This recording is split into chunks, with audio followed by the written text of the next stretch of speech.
ఆంధ్రప్రదేశ్లో TDP, Janasena, BJP కూటమిగా అయితే కలిసిపోయి పొత్తు అయితే పెట్టేసుకున్నాయి. కానీ ముగ్గురు మధ్య కెమిస్ట్రీ వర్కౌట్ అవ్వట్లేదా? ఎవరి దారి వాళ్ళదే అన్నట్టుగా ప్రచారాలు చేసుకుంటున్నారు.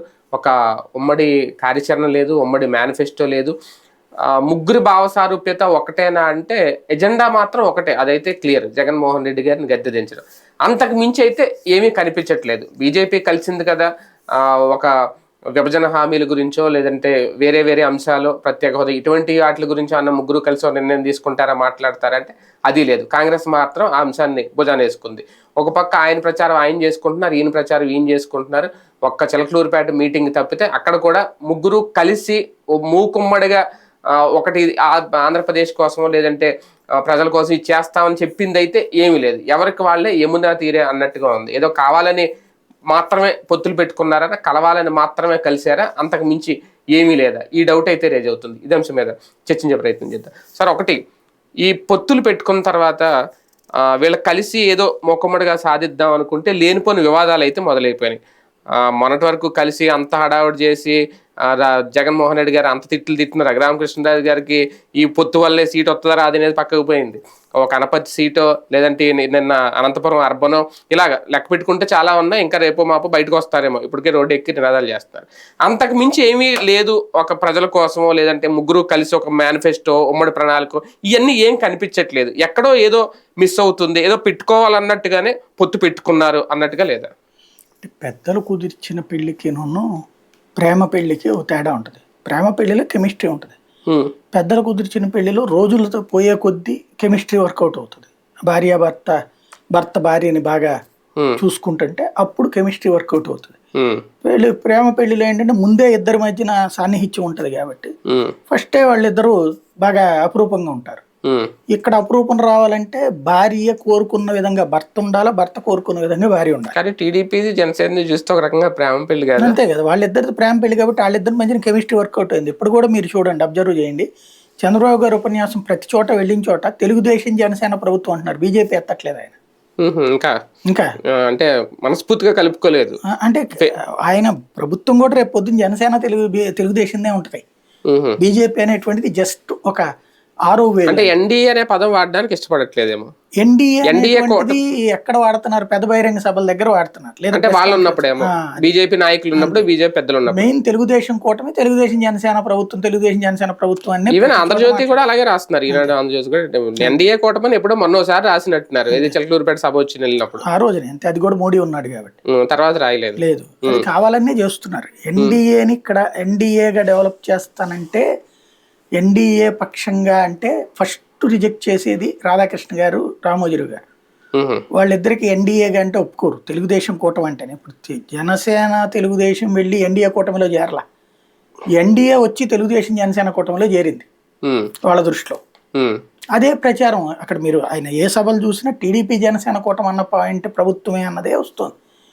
తెలుగుదేశం జనసేన బీజేపీ ప్రభుత్వం అని కానీ ఎన్డీఏ ప్రభుత్వం అని కానీ పొరపాటును కూడా మాట్లాడలే చంద్రబాబు గారు. ఇది అందరికి కనబడుతున్నటువంటి సత్యం. కాబట్టి ఇప్పుడు ఆ బంధం అన్నటువంటిది తొందరగా, ఇంకా టైం ఉంది కాబట్టి, ఇంకా 43 రోజులు ఉంది కదా, మేబీ ఈ ఫస్ట్ రౌండ్ అయిపోయాక అప్పుడు వీళ్ళ కెమిస్ట్రీ వర్కౌట్ అవుద్దాం. 43 రోజులు ఉందని కన్నా 43 రోజులే ఉంది. ఇంకా అంతకు మించి ఏముంటది? చాలా ఉన్నట్టు. ఈ రాజకీయ ఎన్నికలప్పుడు 21 రోజులు లెక్క, ఇక్కడ ఎక్స్ట్రా 22 రోజులు రావడం, ఆ లెక్క ప్రకారం చూసుకుంటే ఎక్కువ ఉన్నట్టు. ఆ 22 రోజుల వల్ల ఈ లోపు లవ్ చేసుకోవచ్చేమో. అది ఇంకెప్పుడు ఉమ్మడి సభలు పెడతారు? ఇంకెప్పుడు ఉమ్మడి కార్యాచరణ అనేది రూపొందించి ప్రజలకు చెప్తారు? అసలు ఉంటదా? అది ఉండదా? ఇంకేం ఉండదండి. అంటే ఏదో ఒక కామన్ మినిమం ప్రోగ్రామ్ లాంటిది ఏదో రాసుకుంటారు తప్పించి, అది ఇప్పుడు టైం కూడా ఉండదు. ఇప్పుడు చంద్రబాబు టూర్లు తిరుగుతున్నారు. బీజేపీ వాళ్ళు ఎవరి నియోజకవర్గాలు వాళ్ళు పనులు చేసుకుంటున్నారు. పవన్ కళ్యాణ్ ఆయనది 21 నియోజకవర్గాలు తిరగబోతున్నాడు. ఇదంతా అయిపోయాక అప్పుడు కూర్చుంటారు.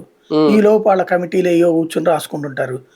ఏం రాసుకున్నా నేలకి గీసుకోవడం తప్పి దేని పనికొద్దు. ఇప్పుడు సూపర్ 6 అనేది తెలుగుదేశం వెళ్ళిపోయాక అది పక్కన పెట్టి ఇంకోటి ఏమైనా ఉంటదా? ఊరికే కన్నీళ్లు తోడడం కోసం అని చెప్పి వీళ్ళు అని చెప్పి. కానీ ఒకటండి, సాధారణ ఓటర్ కి కూటమికి ఓటు వేయడం వల్ల ఇది కలిగే ప్రయోజనం అని చెప్పడానికి ఏదైనా ఉందా? మోడీ ప్రభుత్వం పైన ఇక్కడ తెలుగుదేశం ప్రభుత్వం ఉంటే కానీ, తెలుగుదేశం జనసేన ప్రభుత్వం ఉంటే రాష్ట్రానికి మంచి జరుగుతుంది అని చెప్పడమే. అదే కదా. అంటే అదే మంచి జరుగుతుంది అంటే పైన కింద ఒకటే డబ్బులు ఉంటే వస్తే నిధులు తీసుకొస్తారు, డెవలప్మెంట్ చేస్తారు, రోడ్లు వేస్తారు, కాలువలు కడతారు, ఉమ్, కేంద్రం అదే పోలవరం కట్టేస్తారు, ఉమ్, రైల్వే జోన్ వచ్చేస్తే అన్ని డెవలప్ జరిగిపోతాయి. ఉమ్, ఇది వరకు 2014-19 మధ్యలో మీకు స్వర్ణయుగం ఉంది. ఉమ్, అప్పుడు అసలు రాష్ట్రంలో ఎవరికి కూడా ఏ విధమైన ఇబ్బంది లేదు. ఉమ్, అందరూ 3 పంటలు పండేయి ఏడాది పొడుగునా. అట్లాగే రైతులందరూ కూడా సస్యశ్యామలమైనటువంటి పంటలతో ఉండేవాళ్ళు. అప్పట్లో అసలు ప్రజలకు ఎలాంటి ఇబ్బంది ఉండేది కాదు. అందరికీ అన్న క్యాంటీన్ దగ్గర భోజనం చేస్తుండేవాళ్ళు. ఉమ్, అట్లాగే నెల అయ్యేటప్పటికి డబ్బులు ఎవరి కాళ్ళకి వచ్చేస్తుండేవి. అసలు రాష్ట్ర ప్రభుత్వం ఇచ్చే డబ్బుల మీద ఎవరు డిపెండ్ అయ్యేవాళ్ళు కాదు. ఉమ్, ఆ రోజున రామరాజ్యం నడిచేది. అది మళ్ళీ పునరుద్ధరిస్తారు ఇప్పుడు. ఉమ్. ప్రజా ప్రయోజనార్థం కనిపించట్లేదు, పార్టీల ప్రయోజనార్థం కూడా కనిపించట్లేదు పొత్తులో అనేది ఎంతవరకు కరెక్ట్? అంటే ప్రజా ప్రయోజనం అనేటువంటిది అది తర్వాత వస్తే కనిపిస్తుందా? ప్రజా ప్రయోజనం అని లెక్క ఉమ్, చెప్పేది. ఉమ్, పార్టీల ప్రయోజనం ఖచ్చితంగా ఎవరి పార్టీ ప్రయోజనం వాళ్ళకి వచ్చింది. ఇప్పుడు తెలుగుదేశానికి ఉన్నటువంటి లోటుని వీళ్ళిద్దరితో భర్తీ చేసింది. అంటే ప్రయోజనం వచ్చిందా, ఇంకా లేనిపోని ఇబ్బందులు తెచ్చిపెట్టిందా? ప్రయోజనం ఎక్కువ కాబట్టినే కదా ఇబ్బందులు పక్కన పెట్టేది. ఉమ్, ప్రయోజనం ఎక్కువ ఉంటదంటేనే ఇబ్బందులు పక్కన పెట్టుకుంటారు. ఉమ్, ఇప్పుడు జనసేన రావడం వల్ల ఒక సెక్షన్ ఆఫ్ ఓటింగ్ మామూలుగా అయితే ఆ యూత్ కానీ యూత్కి దూరం అయింది తెలుగుదేశం అవును, చాలా కాలం నుంచి. అవును. ఎందుకు అంటే చంద్రబాబు వచ్చినప్పటి నుంచి యూత్ను ప్రోత్సహించలేదు ఆయన. యూత్ లీడర్లు తెలుగుదేశం యువ నాయకులు అది ఇది ఉన్నారు కానీ ఎవరికి సీట్లు ఇచ్చారు 2019లో కానీ 14లో కానీ? ఉమ్, ఇవ్వలేదు కదా. కొన్ని 2009లో ఇచ్చారా, 2004లో ఇచ్చారా? కొత్త యువకుడు, ఇదిగో ఈ యువకుడిని కొత్తగా మేము తీసుకొచ్చి ఇంట్రడ్యూస్ చేస్తున్నాం, ఉమ్, ఇతనికి ఓటేయండి అని ఏ ఎన్నికల్లో ఆయన అడిగారు? ఉమ్, లేదు. దాంతో యువత అనేటువంటి వాళ్ళు కేవలం వాళ్ళకి కార్యకర్తల కింద మిగిలారు. ఎవరు యూత్ అంటే నాయకుల కొడుకులు నాయకుల కూతుళ్ళే యువ నాయకుల కింద మిగిలారు. ఉమ్, కాలేజీ యూత్ లేకపోతే సాధారణ యూత్ ఇట్లాంటిది లేదు. ఉమ్, ఇంకా మామూలు కమ్మ యూత్ ఒకటి ఉంటుంది. కమ్మ యూత్ వచ్చి అది కొత్త ఇంటి కాదు కదా వీళ్ళకి. ఉమ్, మిగతా యూత్ని కలుపుకెళ్ళదు అది. కమ్మ యూత్ వచ్చేటప్పటికి మిగతా యూత్ని కలుపుకెళ్లే రకం కాదు కదా. దానివల్ల ఒక సెట్ బ్యాక్ ఉంది. ఉమ్, అది ఆ యాటిట్యూడ్ వలన మిగతా వర్గాలు దూరంగా ఉండే తెలుగుదేశానికి యూత్లు. ఉమ్, ఇప్పుడు పవన్ కళ్యాణ్ అన్ని వర్గాలు ఉంటాయి అతన్ని అభిమానించేవాళ్ళు ఉమ్, అనే అన్ని వర్గాల్లో ఉన్నటువంటి యూత్ ఉంటారు, సినిమా యాక్టర్ కాబట్టి. ఆ యూత్ ఇటుకి టర్న్ అయ్యారు కదా చాలా వరకు. ఉమ్, ఉమ్, అంటే ఇప్పుడు పవన్ కళ్యాణ్ కోసం అన్న వాళ్ళు కూటమి కోటేస్తారు కదా, ఉమ్, తద్వారా ఒక యాడెడ్ అడ్వాంటేజే కదా. ఉమ్, అట్లాగే భారతీయ జనతా పార్టీకి మోడీ అంటే అభిమానంతో ఉన్న యూత్ ప్లస్ చాలా చోట్ల యూత్కి ఇచ్చారు వాళ్ళు సీట్లు. ఉమ్, కాబట్టి ఆ యూత్ అన్నటువంటి పెర్సెప్షన్లో నుంచి వాళ్ళని ఇటుకి టర్న్ చేసుకోవడం. ఇంకోటి మిడిల్ ఏజ్డ్ కానీ తటస్థ ఓటర్ ఎక్కువగా బీజేపీ వైపు చూస్తారు, ఉమ్, వాళ్ళని ఇటుకి తీసుకురావడం. అంటే 3 వైపుల అడ్వాంటేజ్ వచ్చింది కదా, ఉమ్. అందుకోసమే పెట్టుకుంది పొత్తు పెట్టుకున్న తర్వాత ఈ ఈ గడిచిన ఈ 2-3 నెలల్లో బలవంతంగా కాపురం చేస్తున్నట్టు కనిపించట్లేదు. అంటే సహజంగా ఇది ఎట్లా అంటే ఉంటుంది సీట్ల పంపకాల విషయంలో కానీ ఇచ్చిన సీట్లు మళ్ళీ వెనక్కి తీసేసుకుంటే వాళ్ళు మళ్ళీ రోడ్డు ఎక్కి మా పొలిటికల్ కెరీర్ నాశనం చేసేసారు బాబు గారు అని అనుకోవడం కానీ ఇవన్నీ ప్రాక్టికల్గా నడుస్తూ ఉంటే పొత్తు అన్నాక త్యాగాలు తప్పవు. ఉమ్, అది ఎవరు త్యాగం చేశారంటే ఎక్కువ తెలుగుదేశమే త్యాగం చేయాల్సి వస్తుంది. ఎందుకు త్యాగం చేయాల్సి వస్తుంది? ఇప్పుడు అదే అధికారం పోతే వాళ్ళందరూ ఏమంటారు? ఎవడి వల్ల ఫెయిల్ అయిందంటారు? చంద్రబాబుని అంటారా? వాళ్ళ వల్ల ఫెయిల్ అయిందంటారా? ఉమ్, ప్రాక్టికల్గా తెలుగుదేశం అంత స్ట్రాంగ్గా ఉంటే, వెరీ సింపుల్ లాజిక్, తెలుగుదేశం స్ట్రాంగ్గా సింగిల్గా గెలవగలదు అని ఎవడికాడు ఇప్పుడు మాట్లాడేవాడు. ఆ ధైర్యాన్ని చంద్రబాబు కిందకి ఇవ్వలేకపోయారు. చంద్రబాబుకి ఆ ధైర్యం 2019లో ఇచ్చారు. ఆ ధైర్యంతో వెళ్ళాడు ఆయన, బీజేపీతో తెగతెంపులు చేసుకుని మరి వెళ్ళాడు. ఉమ్, కానీ గెలిపించలేకపోయారే. దారుణమైన పరాజయం, దారుణమైన పరాభవమే. ఉమ్, పోనీ ఆ తర్వాత ఇళ్లలో ఎంతమంది వచ్చి తిరిగి సీరియస్ ఎఫర్ట్ పెట్టారు తెలుగుదేశం నాయకులు, ఈ మాట్లాడేవాళ్ళు, ఇవాళ సీట్ల కోసం చించుకునేవాళ్ళు, ఉమ్, మాకు అన్యాయం జరిగింది మాకు అన్యాయం జరిగిందని ఎంతమంది కంటిన్యూగా తిరగగలిగారు ఉమ్, పార్టీ కోసం?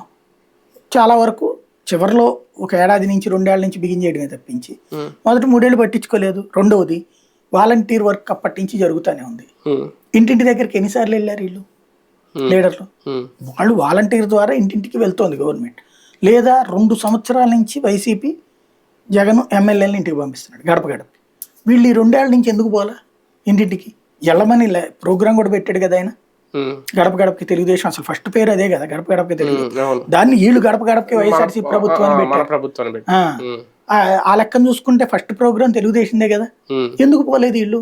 అప్పుడెప్పుడు పోనోడు వచ్చి ఇప్పుడు పొత్తు కుదిరింది కాబట్టి గ్యారంటీ గెలుస్తానన్న నమ్మకంతో ఇప్పుడు ఆడికట్టిస్తావని అడుగుతున్నాడు. అంత ధైర్యమే ఉంటే, సింపుల్ లాజిక్, అంత ధైర్యమే చంద్రబాబుకు ఉండుంటే 6 సీట్లు బీజేపీకి ఇస్తాడా పార్లమెంట్? 10 అసెంబ్లీ సీట్లు బీజేపీకి ఇస్తాడా? 24 సీట్లు జనసేనకి ఇస్తాడా? అంటే టోటల్గా ఆఫ్టర్ ఆల్ 175 సీట్లలో 31 సీట్లు వదులుకుంటాడా? 24 ప్లస్ 10 34 31 ప్లస్ 8 పార్లమెంట్ స్థానాలు వదులుకుంటాడు ఆయన నిజంగా గెలుస్తానన్న ధైర్యం ఉంటే. జగన్ మీద అంత తీవ్ర వ్యతిరేకత ఉంది, జగన్ ని జనమేదించేస్తారు అనుకుంటే వీళ్ళకి ఎంత త్యాగం చేస్తాడా ఆయన? అట్లా సింగిల్ గా గెలవలేరు కాబట్టినే పొత్తు పెట్టుకున్నారు. కాబట్టి వెంటనే అక్కడ ఉన్నటువంటి వాళ్ళు ఏంటి, ఇప్పుడు వాళ్ళ గోల కూడా ఏంటి, పొత్తు వచ్చింది కాబట్టి గెలుస్తాము, గెలిచే టైంలో మా సీట్ వాళ్ళకి ఇచ్చేస్తున్నారని బాధ. అంతే కదా. ఇప్పుడు జనసేనలో గొడవ, బీజేపీలో గొడవ కూడా ఏంటి, ఇంతకుముందు కంటెస్ట్ చేయమంటే ఉండే ఫీలింగ్ కి ఇప్పుడు పొత్తులో గ్యారంటీ గెలుస్తాం 3 శక్తులు ఉన్నాయి కాబట్టి ఎట్లాంటి టైంలో మా నోటి దగ్గర మొద్దపోయింది అనేది బాధ ఉంటుంది. అది సహజం. కానీ ఆ కొన్ని సీట్లలో వినిపిస్తున్న ఛాలెంజ్లు, ఇప్పుడు ఆయన అనంతపురం ఆయన ప్రభాకర్ చౌదరి మేము నేను ఓడిస్తాను, మీ అభ్యర్థిని గెలవనివ్వను, దమ్ముంటే అంటే ఇలాంటి ఛాలెంజ్లు విసరడం కూడా నిన్నటి వరకు టీడీపీ అభ్యర్థులే బాబు గారు, జై బాబు గారు అన్న వాళ్ళు ఇప్పుడు మోసం చేశారంటున్నారు, నాశనం చేశారంటున్నారు, రివర్స్ అవుతున్నారు. అనపత్తి కానీ ఇప్పుడు ఆయన కూడా ఏదో రెపలుగా వస్తారు ఏదో అంటున్నారు, ఇంకా చర్చలు జరుగుతాయి. ఇటువంటి కొత్త తలనొప్పులే కదా ఒక రకంగా, గెలిచినా గెలవకపోయినా ఆ సీట్ దక్కినా దక్కకపోయినా. అది పొత్తు వల్ల జరిగింది కాదు. ఇప్పుడు అనంతపురంలో సీట్ తెలుగుదేశందే కదా, తెలుగుదేశం వేరే వాళ్ళకి ఇచ్చుకుంది. అవును, అక్కడ మార్చింది. ఇప్పుడు మీసాల గీత ఇప్పుడు విజయనగరంలో అనౌన్స్ చేసింది, ఆవిడ రెబల్ గా చేస్తాను. అది తెలుగుదేశం సీట్లే కదా, అది పొత్తు వల్ల వచ్చిన నష్టం కాదు, అది ఇంటర్నల్ మ్యాటర్. కానీ వీళ్ళ లక్ష్యం చీలిపోతుంది కదా అంటున్నాను నేను. అంటే వీళ్ళ లక్ష్యం అనేది ఎన్డీఏ లక్ష్యం కాదు, అది చంద్రబాబు ఆలోచన తీరులో ఉన్నటువంటి వాళ్ళని ముందు నుంచి నువ్వు పని చేయని చెప్పి చివరిలో వచ్చేటప్పటికి మార్చేసేసి డబ్బులు ఎన్నో కొలవు అనుకున్నప్పుడు నువ్వు ముందు వాళ్ళకి ఎక్స్ప్లెయిన్ చేయాలి. ఇదిగో నీ దగ్గర ఇంత డబ్బులు ఉంటేనే నీకు సీట్ ఇస్తాను, లేదా నువ్వు ఈ కులపోడు అయితేనే సీట్ ఇస్తాను, ఈ కులపోడులోనైనా ఇంత డబ్బు ఉండాలి. ఇదేదన్నా కనుక ముందు నుంచి కన్విన్స్ చేసి ఉంటే చంద్రబాబు అప్పుడు వేరేగా ఉండేది. ఇప్పుడు ప్రభాకర్ చౌదరి మొదట్లో ఒక సామాజిక ప్రోగ్రామ్స్ నడిపేవాడు, ఏది ఫ్యాక్షనిజానికి వ్యతిరేకంగా. నాకు బాగా గుర్తు, TV9లో లైవ్లో కూర్చుంటుండేవాడు అతను, ఫ్యాక్షనిజం ఇష్యూస్ వచ్చినప్పుడు అలా. ఆ విధంగా అయ్యాక తెలుగుదేశం పార్టీ అతన్ని పికప్ చేసుకుంది. అతను ఇంతకాలం కష్టపడ్డాక ఇప్పుడు రావట్లేదు. ఇప్పుడు మీసాల గీత క్రిందటిసారి తన అభ్యర్థిగా పెట్టారు, ఓడిపోయేటప్పుడు తనగా పెట్టి అంతకుముందు గెలిచింది కదా 2014, తర్వాత తీసుకొచ్చి అదితికి ఇచ్చారు. మరి అక్కడ ఎంపీ సీటు విజయనగరం ఆయనకి ఇచ్చేసేసుకుని అశోక్ గజపతి రాజుకు, అదితి గజపతి రాజుకు, ఇది అమ్మాయికి వదిలేసి ఉంటే సరిపోయేది కదా. కాబట్టి పోటీ అది ఇంటర్నల్ మ్యాటర్. అది బీజేపీలో కూడా ఇప్పుడు ఎదురు తిరిగే వాళ్ళు ఉండొచ్చు, కానీ బీజేపీ కంట్రోల్ చేయగలుగుతుంది. పరిపూర్ణానంద స్వామి ఎదురు తిరుగుతున్నారు అక్కడ, జనసేనలో కొంతమంది అంటున్నారు కాబట్టి జనసేనలో కంట్రోల్ చేస్తున్నారు, ఇవి కూడా మేబీ కంట్రోల్ అవుతాయి. లేదనుకోండి అయినా కూడా ఉన్నారు రెబల్స్ గా అంటే తెలుగుదేశం వెనక నుండి నడిపిస్తున్నటువంటి కొన్ని ఉంటాయి. బీజేపీ జనసేన ప్రాంతాల్లో తెలుగుదేశం వాళ్ళు కనుక రెబల్ గా పోటీ చేస్తే అది ఖచ్చితంగా టీడీపీ తెర వెనక నుంచి నడిపించే సీన్ అవుతుంది. అదే తెలుగుదేశంలోనే ఒకళ్ళ మీద ఒకళ్ళు రెబల్ వేసుకున్నారంటే వాళ్ళని ఎన్నాళ్ళు వాడుకుని వాళ్ళ చేత ఖర్చు పెట్టి, ఇప్పుడు ఎలక్షన్ ఉన్నా లేకపోయినా 1 ఏడాది పాటు ఒక పార్టీని నడపాలంటే మినిమం ₹1 కోటి లెక్కేసుకోవాలి. ఈ 5 ఏళ్లలో 5 కోట్లు ఖర్చు ఉంటుంది. 5 కోట్లు ఇచ్చేసి అరేంజ్ చేసి, లేదా కొత్తగా అభ్యర్థిని ఎవరిని పెడుతున్నారు నువ్వు వాళ్ళకి 5 కోట్లు ఇవ్వయా, అంత ఖర్చు పెట్టాడు, మధ్యలో సభలు పెడతారు వీళ్ళు, ఆ సభలకి డబ్బులు అవుతాయా, అవన్నీ లెక్కేస్తే కనీసం ఒక 5 ఇవ్వండి, అతను ఒక 7-8 పెట్టుంటాడు అని చెప్పి నీకు వచ్చిన తర్వాత నేను ఏదో పదవి ఇస్తాను, ఈ పదవి అది కూడా ముందే చెప్పేస్తే. ఇప్పుడు జగన్ నీకు ఎంపీ ఇస్తానంటే ఇస్తున్నాడు, ఎమ్మెల్సీ ఇస్తానంటే ఇస్తున్నాడు, మంత్రి ఇవ్వలేకపోయింది 2-3 దగ్గర ఉంది, ఆళ్ళ రామకృష్ణారెడ్డి అట్లాంటి. అది లేనప్పుడు చెప్పేశాడు కదా, అది చేయలేకపోయాను అన్నట్టు కూడా సూటిగా ఉండాలి. ఆ సూటి రాజకీయం జగన్ దగ్గర వచ్చు, ఇతని దగ్గర లేదు. ఉమ్మడి సభలో సమావేశాలు చూస్తామా ఈ 40 రోజుల్లో ఉంటాయంటారా? ఉంటాయి గ్యారెంటీ. పవన్ కళ్యాణ్ బాబు గారు కలిసి, ముగ్గురు కలిసి నరేంద్ర మోడీతో కలిపి 3 కార్యక్రమాలు ఉంటాయి ఈ 40 రోజుల్లో. 3 సభలని ఆల్రెడీ చెప్పారు. ఇంకా అంతకు మించి వేరే ఉమ్మడి సభలు పెట్టారనుకుంటున్నాను. ఎందుకంటే 3 సభలు ఇప్పుడు ఉమ్మడి సభ పెట్టి కనీసం 10 లక్షల మంది పోగేయాలంటే, 10 లక్షలు అనుకుంటే కనీసం 1,50,000-2 లక్షలన్నా పోగేయాలి. దాంతో డబ్బులు అయ్యి ప్లస్ ముగ్గురికి మైలేజ్ 2-3 రోజుల పాటు కార్యక్రమాలన్నీ మానుకోవాలి ఖచ్చితంగా. అవును, ఒక రోజు కార్యక్రమం అంతా మానుకుని అక్కడ ఆ నియోజకవర్గం కాబట్టి అది 3కి మించి ఎక్కువ పెట్టరు ఉమ్మడి. అంటే సభ పెట్టడం ఒకటే కాదు, ఉమ్మడి కార్యాచరణ ఏంటి అనేది కూడా ప్రణాళిక చెప్పాలి జనాలు. అది పెద్దగా వెళ్ళకపోవచ్చు అండి, దాన్ని ఎవడు పట్టించుకోండి నాకు తెలిసి. ఉమ్మడి కార్యాచరణ కామన్ మినిమం ప్రోగ్రామ్ పెట్టుకుని ఇప్పుడు పక్కన నీదో అని ఎవడికాడు మేనిఫెస్టోలు పెట్టుకుని మళ్ళీ ఉమ్మడి కార్యాచరణ ఏం చేస్తారు? ఉమ్. జగన్ దించడం అనే ఉమ్మడి కార్యాచరణ తప్పించి ఇంకేం లేదు. అదే ఊరికే అంటున్నారు రాసుకుంటారు. ఇక్కడ అదే ఎవరికాల మేనిఫెస్టోలు అనేది ఇంకా ఇంకా కూటమి ఏంటి పొత్తు ఏంటి అనే ఇంకేం ప్రశ్న లేదు. వస్తుంది. తెలుగుదేశం లీడ్ లో ఉన్నటువంటి పొత్తు అన్నప్పుడు తెలుగుదేశం సూపర్ 6 కి వీళ్ళిద్దరు హామీ. అంతే. మిగతాది ఏది రాసుకున్నా నేలకి గీసుకోవడానికి అంత టీడీపీ మేనిఫెస్టో ఉమ్మడి మేనిఫెస్టో, అంతే. టీడీపీ మిగతాది కార్యాచరణ వీళ్ళు ఉమ్మడి ఏంటంటే కార్యాచరణ. కళ్ళ కంటి తుడుపుగా రాస్తారు కాసిన కావాలంటే. ఏముంది అందులో? ఇంకా అందులో ఎవరి జనసేనదో లేదంటే బీజేపీదో పెడితే పెట్టచ్చు వాటి. అది వేరు కదా. ఇక గవర్నమెంట్ ఎవరిదో ఉంటే వాడి నడుస్తాయి. మధ్యలో వీళ్ళకి 10 రాశారు అనుకోండి, ఇలా ఒకటి 10లో ఒకటి చేసేటప్పటికి 5 ఏళ్ళు అయిపోద్ది. అవును, అంతేం ఉండదు సావది. అది రైట్. చూద్దాం. మొత్తానికి పొత్తు అయితే ఉంది, కూటమి అయితే కట్టారు, కానీ ఏదో మిస్ అవుతుంది. కెమిస్ట్రీ ఎందుకు వర్కౌట్ అవ్వట్లేదు ఇంకా చూడాలి. ఈ కామన్ మినిమం ప్రోగ్రామ్ లాంటిది ఏమన్నా ప్రకటించి ఉమ్మడి సభలు స్టార్ట్ అయితే ఒక క్లారిటీ వస్తుందేమో చూద్దాం.